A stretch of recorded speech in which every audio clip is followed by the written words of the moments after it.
Թմրամիջոցի կորելու մասին, դա ինչի մասին է վկայում, ինչ է նշանակում ձեր կարծիքով։ Ինչ են արել։ Չգիտեմ ինչի մասն է վկայում, բայց ծիծաղ է հարություն։ Ուրեմն պատկերացրեք 18 թվականին քրեական գործ է հարուցվել, այդ քրեական գործը քննվել է, հետո կարճվել է։ Հետո 25 թվականին վերստին բացում է այդ քրեական գործը, այն ժամանակ ինձ էլ հարցաքննել է։ Այն ժամանակ որ կարճվեց, ինչ ինքով կարճվեց, կհիշեք, ինչ ասացիք։ Ես ճիշտ ասած չեմ հիշում, ես այն ժամանակ որպես վկա եմ հանդես եկել։ Հետո 25 թվականին բացվեց, մեկ էլ հանկարծ պարզվեց, որ մեղադրյալը ես եմ։ Ու դա դուք տեսաք, թե ուղեկցում է, ասենք եկեղեցու դեմ, այսպես տոտալ ագրեսիվ արշավի գործողությունների հետ։ Երեխաներից մեկն է եւս հանգուցան լուծումը դուք եկեղեցու դեմ կատարվող ինչպես եք տեսնում, հաշվի առնելով նաև վերջինս իրողությունները, երբ տեսանք Վրաստանում ինչ մեծ հարգանքով, պատկառանքով են եկեղեցու հանդեպ իշխանությունները, իսկ այստեղ տարական այսպես ելքը չթույլատրվեց Վեհափար Հայրապետի, այս պարագայում ինչ սպասել հետագայում։ Տեսեք, ուրեմն եկեղեցին 2000 տարվա հաստատություն է։ Եկեղեցին մեր ազգային ինքնության առանցքն է։ Իմ խորին համոզումն այն է, որ 2000 տարի գոյատևելուց, ապրելուց, այս ազգի կյանքում էական դերակատարություն ունենալուց հետո եկեղեցին չի կարող ինչ-որ պատահական մարդկանց գործողությունների հետևանքով ոչնչացվել, կազմալուծվել։ Եթե անգամ գեոքաղաքական շահագրգռություն կա օրինակ, ինչ-ինչ ուժերի դերակատարների պետությունների։ Գիտեք, որ որոշակի աշխարհաքաղաքական ասպեկտներ կան եկեղեցու դեմ իրականացվող այս գործողությունների խորքում, դա ակնհայտ է եւ այդ մասին բազմաթիվ փորձագետներ նշել են։ Բայց ով ասեց, որ նախընթաց դարաշրջաններում այդպիսի ասպեկտներ եւս չեն եղել եկեղեցու դեմ իրականացված հալածանքներով։ Ձեր ծառայից եղբայրներին ինչ է չբավականացրեց, ինչ իրենք չհասկացան այս որ պայքարը ամենևին Վեհափարի եւ անհատների դեմ չէ, այլ եկեղեցու ուր հասան այդ այսպես կոչված պիրատները։ Ես քիչ առաջ էլ ասացի, ես ցավում եմ իրանց համար, խորապես ափսոսում եմ։ Աղոթում եք նաեւ, որովհետև ես իրենցից յուրաքանչյուրի հետ որոշ ճանապարհ եմ անցել, որոշակի շփում եմ ունեցել եւ իմ մղձավանջային երազներում անգամ ես չէի կարող պատկերացնել, որ իրենք կհայտնվեն այսպիսի իրավիճակում։ Ես համոզված եմ, որ իրենք էլ այդպիսի ապագա իրենց չէին կարող կանխագուշակել։ Ասեք, տեսնեք իշխանության կողմից ետքալ իրականացվող արշավի շրջանակում եկեղեցու դեմ, քանի որ այսպես նկատելի է, որ արդեն Փաշինյանի ներկայությամբ Վեհափարի անունն է հնչեցվում, այս շրջանակում տեսնեք, որ իշխանությունը որոշակի նահանջ է արել։ Ես չգիտեմ, հիմա գիտեք ինչ, խոսում է հիբրիդային, չէ, հարձակումների մասին։ Հիմա եկեղեցու նկատմամբ իրականացվող գործողություններն են ավելի շատ ինձ հուշում հիբրիդային այդպիսի պատերազմի մասին։ Ես չգիտեմ էլի ինչ գործողություններ են պլանավորել։ Մի օր ուրեմն վարչական լծակներ են օգտագործում, այսօր կառավարությունը որոշում կայացրեց։ Ծառայության պետ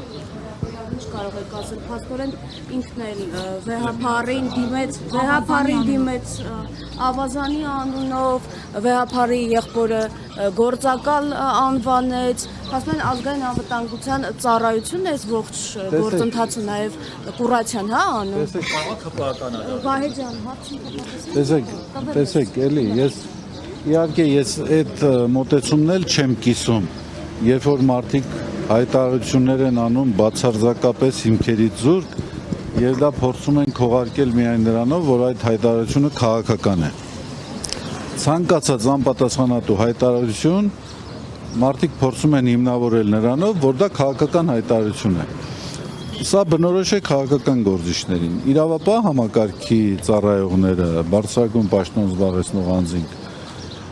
սովորաբար պետք է հիմնվեն զուտ մաքուր փաստերի վրա։ Նրանք չեն կարող անպատասխանատու հայտարարություններ անել։ Ես ձեզ ասեմ, ես այսօր ոչ մի փաստ չկա։ Ես այսօր ունեմ մեղադրյալի կարգավիճակ, ճիշտ է։ Իմ մեղադրյալի կարգավիճակ ունենալը նույնիսկ թույլ չի տալիս որևէ մեկին կամ որևէ մեկը չի կարող հիմք ընդունելով իմ մեղադրյալի կարգավիճակը համարել, որ ես կարգալուծված եմ կամ ես այլևս եկեղեցական չեմ։ Դա եկեղեցական իշխանության մենաշնորհն է։ Այնպես որ բոլոր առումներով որևէ մեկը, քանի դեռ անձը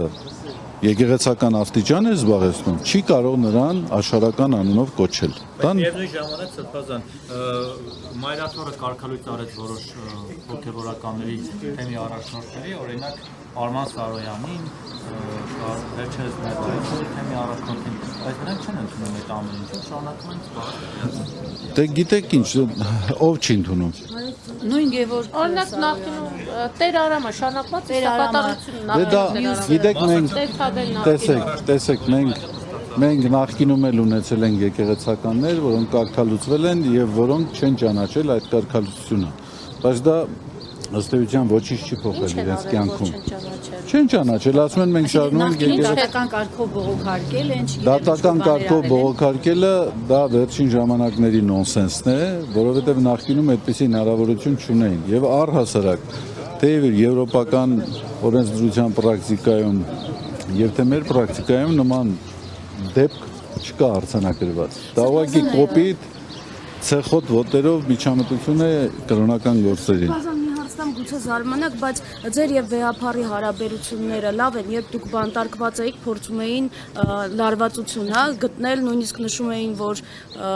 տեսանյութերը վեհափառի կողմից են, հա, հրահանգվել, որ տարածեն եւ այլը։ Առհասարակ այս հարցին ի վերջո պատասխանեք, ինչպիսի հարաբերություններ ունեք եւ այդ խոսակցությունները ինչին էին միտված։ Ամենայն հայոց կաթողիկոսի եւ arczepiskopos-ի միջև հարաբերությունները չեն կարող այլ կերպ լինել, քան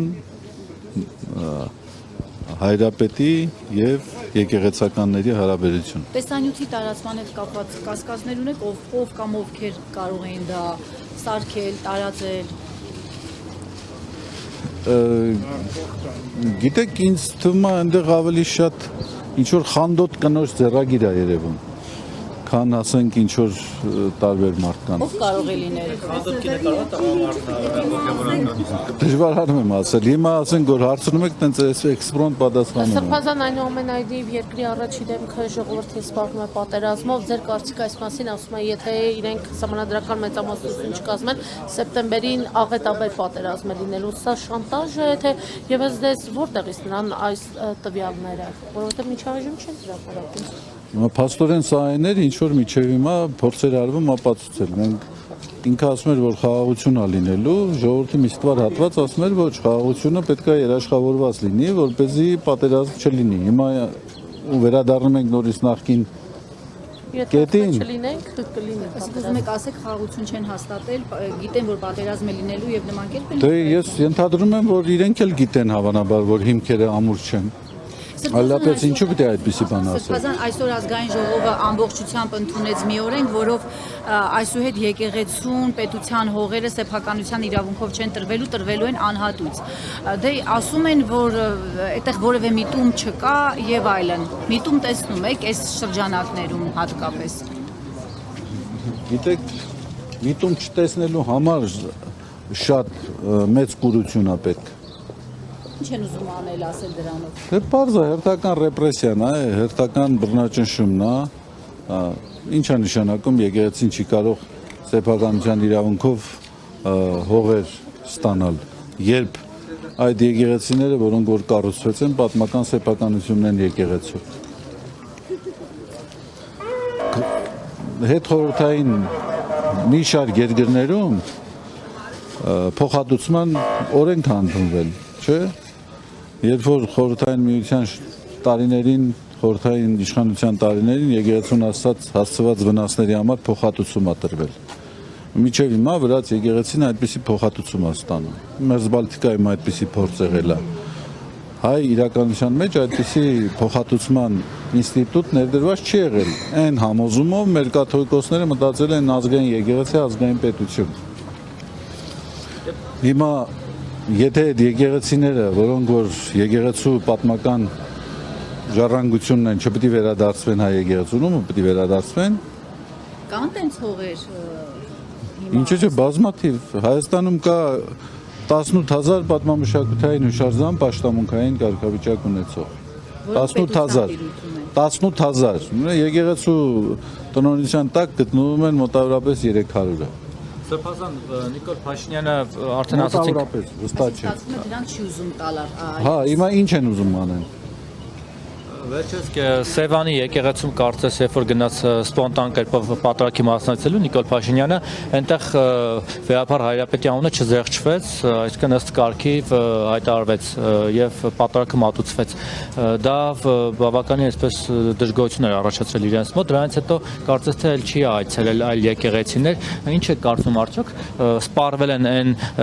եկեղեցիները, այսինքն այն տիրադավ հոգեվորականները, որոնք կարող են ընդառաջ գնալ եւ Փաշինյանի ցանկության պատրակներ մասնակցել, թե ինչ որ այլ իրավիճակ է փոխվել։ Ենթադրում եմ այո։ Պարվեց մի քանի հոգիներ։ Այո։ Տիրադավներ չկան շարքերում։ Դե գիտեք, չես կարող բացառել։ Նա հանգամանքներ կան, իրավիճակներ կան, չեմ կարող բացառել, չեմ կարող ստույգ ինչ-որ իրավիճակ ներկայացնել։ Շատ լավ հանգամանք էլ հոգեվորականներ կան, որոնք Փաշինյանի այցի ժամանակ զեղչել են վեհապարի անունը, բայց հետո շարունակում են իրենց քարոզը տանել, պատարակը մատուցել ըստ պատշաճի։ Սրան ինչպես տարբերակ։ Օրինակ Քարանցավանի կարծեմ Սուրբ Ամենափրկիչը կոչվում է մեր եկեղեցու հոգեվորականը, արմավիրում է։ Լավ է, որ վերջի վերջո հասկանում են։ Մի անգամ adnaraзвի ժամանակը ոչ իրական դարձան։ Դե լավ չի որ վերադառնում են։ Բայց լավ է, լավ։ Խանդոտ կնոջ մասով որի ասցիք, եթե կարող եք ասել ինչ կասկածներ ունեք եւ այլն։ Չէ, ես ուղղակի էքսպրոմ ձեռագիր Պայմանական ասած կարող է հոգեվորական է սքենով տղամա։ Ես չգիտեմ, ես ուղղակի պահի տակ էքսպրոմտ ինչ որ բան ասցի։ Հա, հա։